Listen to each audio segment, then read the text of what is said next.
let's jump into Clash of Champions. So that happens at Caesar's Palace in Las Vegas. Now, Arn, let's talk a little bit about the venue. Big fan. I know you like to head over to the slot machines and have some fun in Vegas, right? Yep. I like to sit over there with the blue-haired little old ladies that are my age, and just kind of people watch and play. It used to be the quarter slots were sweet. Okay. It's like $1.50 a play, and you could hit. I think it had like a $1,200 payoff. Some of those machines, red, white, and blues, by the way. Yeah. So, and Vegas is just one of those deals. You can just literally get a couple beers, sit down and just, sit down one of the slot machines, put $20 in, and just people watch for an hour. Can't do that anymore. It's $3 or $4 a play now. Well, and now Vegas seems to be, at least for the WWE, it's going to be a big spot for WrestleMania. I don't know if you've heard that. Yeah. But they just were there. I think they're looking to come back again. And then depending on what you read out there, it could be more of a permanent style home for WrestleMania, at least more frequent, a frequent spot, if you will. So we'll see what happens there. But let's get back on track here, because before you show up in Vegas, what I wanted to mention was that Go Home Nitro right before it ended with you accidentally cracking Flair with a foreign object. So you're pretty busy with these foreign objects, Arn, and Savage wins the world title again. So now with here in a span, of several weeks, Savage champ, Flair champ, back to Savage champ. And that's what we were talking about earlier with the flip-flop of the belts. Why didn't he duck? You think he would have learned, right? That's a great point. I'm blind. I can't see that well. That's a good one. They should have mixed that up. This is a co-op. See, Arn, that's why, like Barry Darso said, putting stuff together, end the matches, you're the man. I am pretty smart. I'm the smartest one in this room, but I'm the only one in here. Smokey ain't even in here. I thought you were talking about this virtual room with me and you. Oh, well, for sure I'm not the smartest. I'm definitely not the smartest one in that room. Yes, you are. That's hilarious. Listen, 2 title wins for Savage in 3 weeks. It's going back and forth like a hot potato, and so we have that going down. But let's get back to now we have the Clash. The show's packed.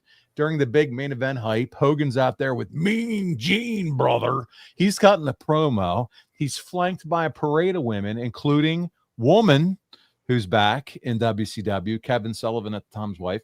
Linda Hogan is one of these women in the crowd with Hulk. And then he drops a bomb.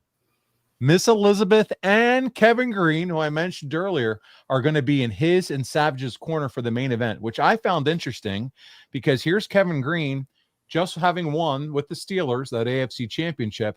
It's not yet the Super Bowl. So he's still kind of, if that were to happen today where a wrestler showed up in between the championship game and the Super Bowl, people will be shitting bricks. Well, can you imagine worst case scenario? What could happen? Him get just, roll a knee or roll an ankle. He's out of the Super Bowl. It was crazy because at the end of this, I did watch the full Clash of Champions. Him and Hogan are taking wrestlers and he is throwing people over the top rope. So it's not like he just stood there. He did get a little bit involved at the end of the match. There's risk. Crazy. It is so crazy. So let's talk about Miss Elizabeth, because she hasn't been on Wrestling Arn for a few years, ever since she and Randy split in real life.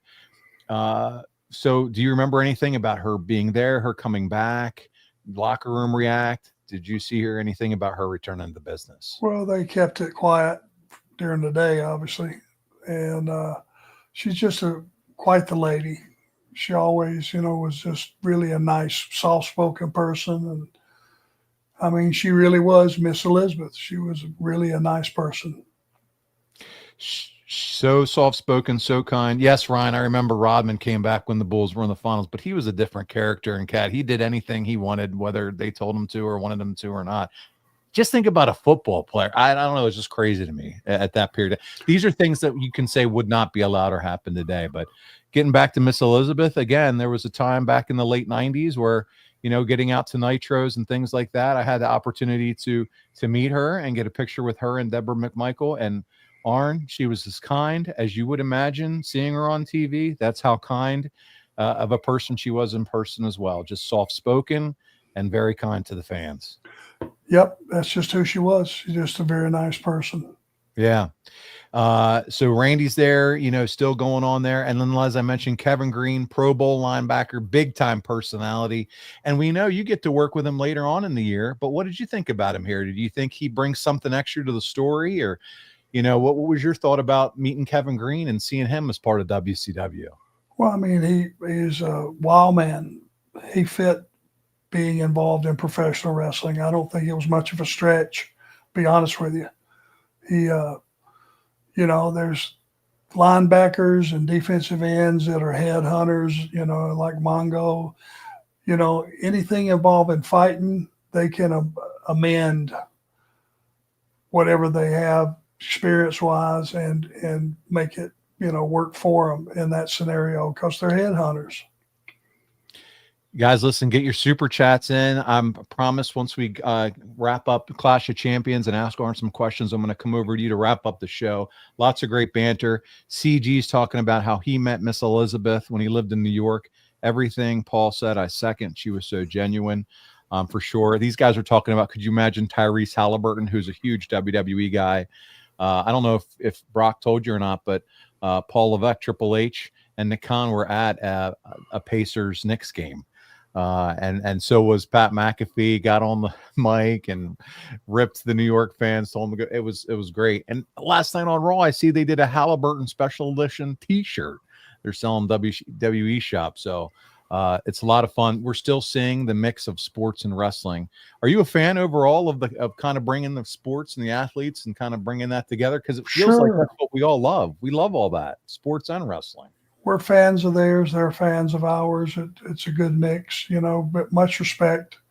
You know, if you don't respect the UFC guys and what they bring to the table and what their training looks like on a daily basis, these guys, man, they half kill each other. Got to respect that.